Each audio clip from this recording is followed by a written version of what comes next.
नमस्कार, जयम विशेषमध्ये मी तेजल नागरे तुम्हा सर्वांचं स्वागत करते।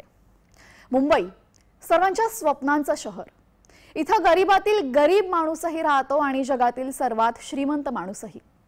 कधी न झोपणारी, कायम धावत राहणारी अशी ही मायानगरी, आणि या मायानगरीला आता ग्रहण लागलेलं आहे गुन्हेगारीचं।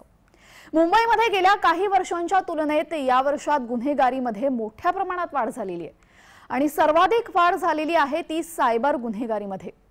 मुंबईमध्ये वाढलेल्या गुन्हेगारीचा अधिक तपशील आपण पाहूयात। सायबर गुन्हेगारीमध्ये 64% वाढ झालेली आहे। फौजदारी गुन्ह्यांमध्ये 9% वाढ झाली आहे। एका तासात 7 फौजदारी गुन्हे दाखल होत आहेत। फौजदारी गुन्ह्यांमध्ये मुंबई देशात 5व्या स्थानावर आहे। चोरी लूटमारीमध्ये मुंबई दुसऱ्या स्थानावर आहे। महिलांविरोधातील गुन्ह्यांमध्ये 11% वाढ झालेली आहे। बालकांविरोधातील गुन्ह्यांमध्ये 15% वाढ झाली आहे। ज्येष्ठ नागरिकांविरोधातील गुन्ह्यांमध्ये तब्बल 42% इतकी वाढ झाली आहे।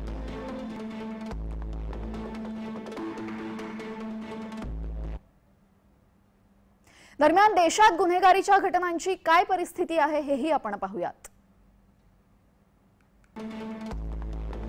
आपण शहरनिहाय गुन्हेगारीचा दर बघतोय। दिल्लीमध्ये 1833 इतका सर्वाधिक दर आहे। दिल्ली प्रथम क्रमांकावर आहे।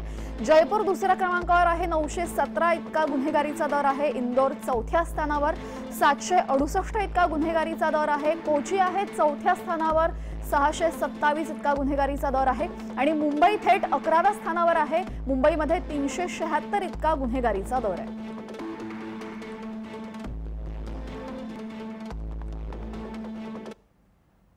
दरम्यान राज्यनिहाय काय परिस्थिती आहे हेही आपण पाहूयात।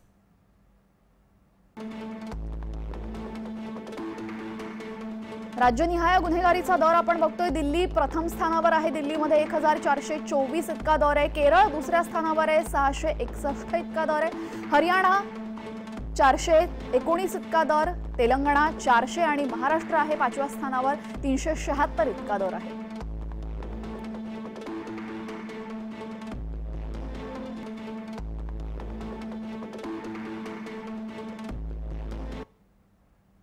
तर आताच आपण पाहिलं देशामध्ये, मुंबईमध्ये, महाराष्ट्रामध्ये गुन्हेगारी वाढतीये। गुन्हेगारी का वाढत चाललेली आहे याची कारणं सांगतायत निवृत्त पोलीस महासंचालक महाराष्ट्र राज्याचे प्रवीण दीक्षित। ऐकूयात। नॅशनल क्राइम रेकॉर्ड ब्युरो म्हणजेच राष्ट्रीय अपराध नोंदणी कार्यालय नवी दिल्ली यांनी 2022 मधील गुन्ह्यांची आकडेवारी काल जाहीर केलेली आहे। त्याप्रमाणे मुंबईतील गुन्हे जर बघितले तर भारतीय दंड संहितेप्रमाणे होणारे जे गुन्हे आहेत त्याच्यामध्ये 7% ते 9% हे गुन्हे वाढ झालेली दिसते। त्यात जर आपण जास्ती पाहिलं तर विशेषतः चोऱ्या, तसेच शरीराविरुद्धचे गुन्हे, सायबर क्राइम्स आणि आर्थिक गुन्हे यांच्यामध्ये वाढ झालेली आहे। महिलांविरुद्धचे जे गुन्हे आहेत आणि बालकांच्या विरुद्ध असणारे गुन्हे यांच्यामध्ये वाढ झालेली दिसते। तसेच जे अपघात आहेत आणि अपघातामुळे मृत्यू पावलेले लोक आहेत त्यांच्या संख्येमध्ये सुद्धा जवळजवळ 13% वाढ झालेली दिसते। परंतु जे वृद्ध नागरिक आहेत आणि जे लहान मुलांनी केलेले गुन्हे आहेत त्यांच्या बाबतीत मात्र ही गुन्हे वाढ दिसत नाहीये।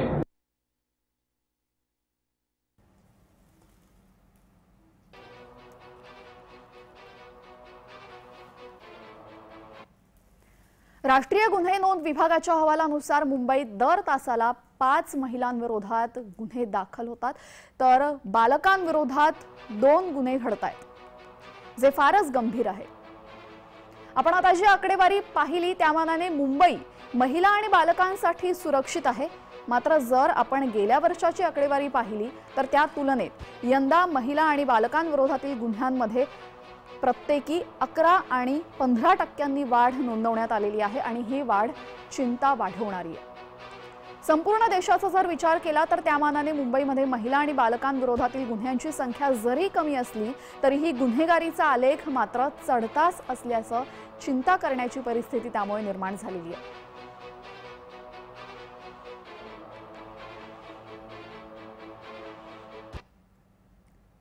तर महिला आणि बालकांविरोधात होणाऱ्या गुन्ह्यांमध्ये देशातील अन्य शहरांची परिस्थिती काय आहे आणि मुंबई तिथे कुठे आहे पाहूयात।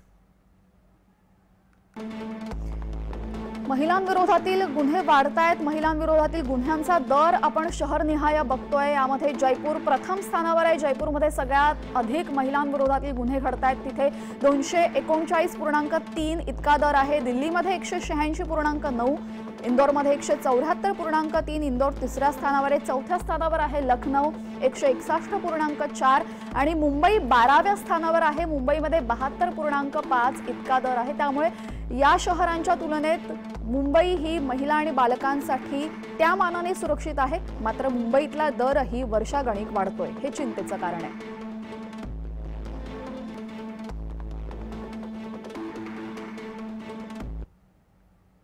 तर शहरनिहाय बालकांविरोधातील गुन्ह्यांचा दरही आपण पाहूयात।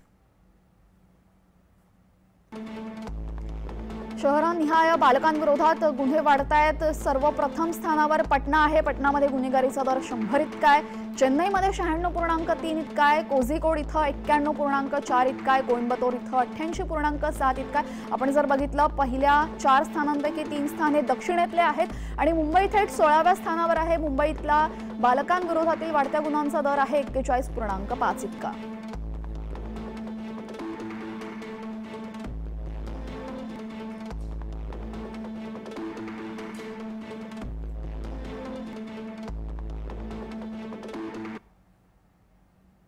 तर वाढते गुन्हे कसे रोखता येतील सांगतायत प्रवीण दीक्षित, निवृत्त पोलीस महासंचालक, पाहूयात।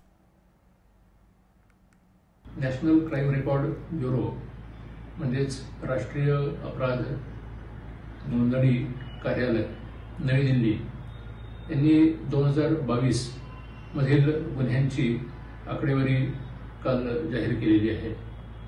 त्याप्रमाणे मुंबईतील गुन्हे जर बघितले तर भारतीय दंड संहितेप्रमाणे होणारे जे गुन्हे आहेत त्याच्यामध्ये 7% ते 9% हे गुन्हे वाढ झालेली दिसते। त्यात जर आपण जास्ती पाहिलं तर विशेषतः चोऱ्या, तसेच शरीराविरुद्धचे गुन्हे, सायबर क्राइम्स आणि आर्थिक गुन्हे यांच्यामध्ये वाढ झालेली आहे। महिलांविरुद्धचे जे गुन्हे आहेत आणि बालकांच्या विरुद्ध असणारे गुन्हे यांच्यामध्ये वाढ झालेली दिसते। तसेच जे अपघात आहेत आणि अपघातामुळे मृत्यू पावलेले लोक आहेत त्यांच्या संख्येमध्ये सुद्धा जवळजवळ 13% वाढ झालेली दिसते। परंतु जे वृद्ध नागरिक आहेत आणि जे लहान मुलांनी केलेले गुन्हे आहेत त्यांच्या बाबतीत मात्र ही गुन्हे वाढ दिसत नाहीये। तर एकीकडे महिला आणि बालकांवरील गुन्ह्यामध्ये प्रत्येकी 11 आणि 15% वाढ झालेली आहे, तर दुसरीकडे सायबर गुन्हेगारीने कळस गाठलेला आहे। मुंबईमध्ये सायबर गुन्हेगारीच्या प्रकरणांमध्ये तब्बल 64% इतकी वाढ नोंदवण्यात आली आहे, जे अत्यंत धक्कादायक आहे। एका बाजूला भारत डिजिटल होतोय तर दुसऱ्या बाजूला गुन्हेगार याच डिजिटलायझेशनचा फायदा उचलत नागरिकांची फसवणूक करतायत। सायबर गुन्हेगारीतील वाढ ही चिंताजनक असून या संदर्भातला अधिकचा तपशील आपण पाहूयात। 2018 मध्ये 1375 सायबर गुन्ह्यांची नोंद झाली होती। 2022 मध्ये सायबर गुन्ह्यांमध्ये 4723 पर्यंत वाढ झाली आहे। क्रेडिट आणि डेबिट कार्ड फसवणुकीचे सर्वाधिक गुन्हे आढळलेले आहेत। 2018 मध्ये 461 तर 2022 मध्ये तेच गुन्हे आता 3490 इतके फसवणुकीचे गुन्हे दाखल झालेले आहेत। 2022 मध्ये गुन्हेगार सापडण्याचं प्रमाण हे केवळ 8% इतकंच आहे।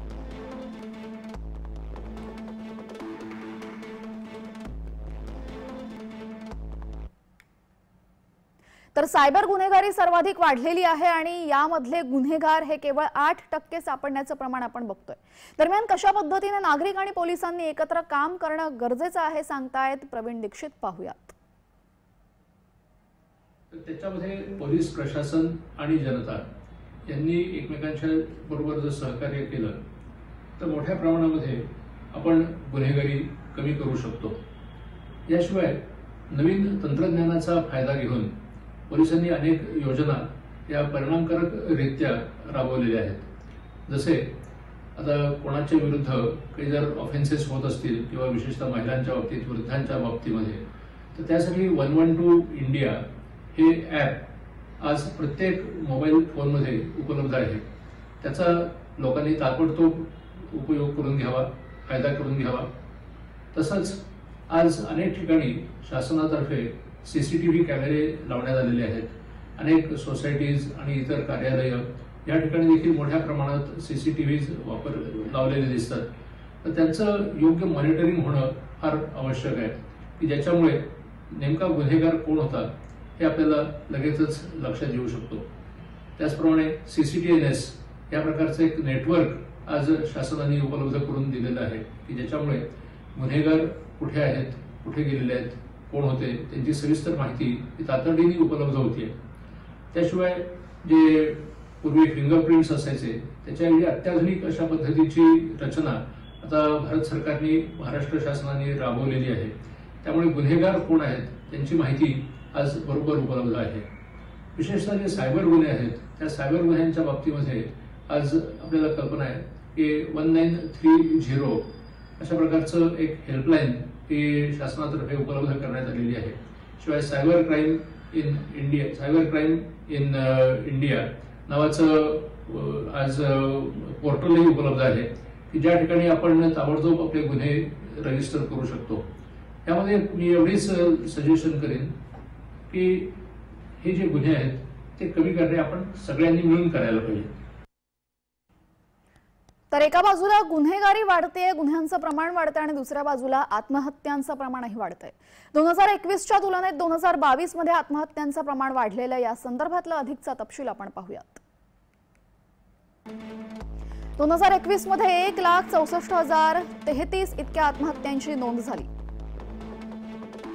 आणि तेच 2022 मध्ये 1,70,924 इतक्या आत्महत्यांची नोंद झालेली आहे। शेतकऱ्यांच्या सर्वाधिक आत्महत्या महाराष्ट्रात होत आहेत। शेतकऱ्यांच्या आत्महत्या 40% वाढल्या आहेत। विद्यार्थ्यांच्या आत्महत्या 13.5% वाढलेल्या आहेत।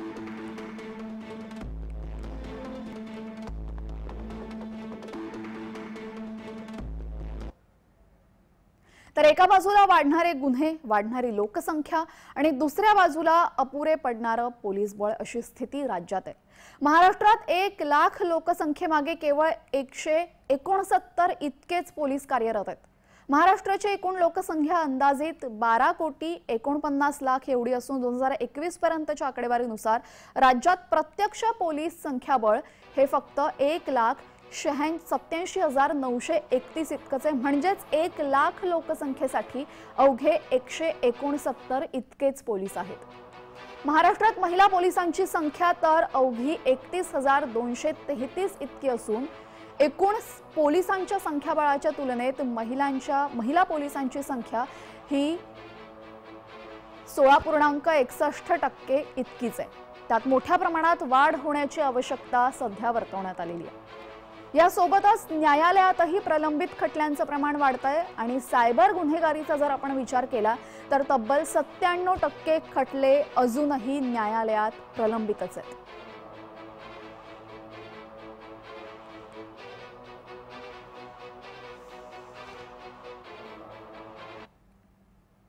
तर 1 लाख लोकसंख्येमागे अवघे 169 इतकेच पोलीस महाराष्ट्रात कार्यरत आहेत। त्यामुळे पोलिसांवर ताण येतोय। पोलिसांवरील ताण कसा कमी करता येईल या संदर्भात माहिती देत आहेत निवृत्त पोलीस महासंचालक प्रवीण दीक्षित, ऐकूयात। तंत्रज्ञान उपलब्ध आहे, त्याचा परिणामकारकरित्या वापर होतोय, परंतु त्याचबरोबर जर पोलिसांनीही पोलीस मित्र ही योजना जर मोठ्या प्रमाणात राबवली तर पोलीस आणि जनतेतील त्यांना सहकार्य करणारे लोक एकत्र येऊन या योजनांचा प्रचार प्रसार हा सर्वसामान्य लोकांच्यापर्यंत वाढवू शकतात आणि त्याच्यातून लोकांच्या मध्ये होणाऱ्या जागरूकतेमुळे हे गुन्हे कमी करण्यास मोठ्या प्रमाणात मदत होऊ शकते. त्याचबरोबर मीडियाचा सुद्धा याच्यामध्ये फार मोठा रोल आहे. या ज्या पोलिसांनी आणि शासनाने राबवलेल्या वेगवेगळ्या योजना आहेत त्यांना वारंवार प्रसिद्धी देणं आणि त्याच्यामुळे कसे फायदे होत आहेत हे लोकांच्या नजरेला आणणं हेही आवश्यक आहे. जयम विशेषमध्ये आणखी एका विषयासंदर्भात विश्लेषण बघायचं आहे, पण एका छोट्याशा विश्रांतीनंतर.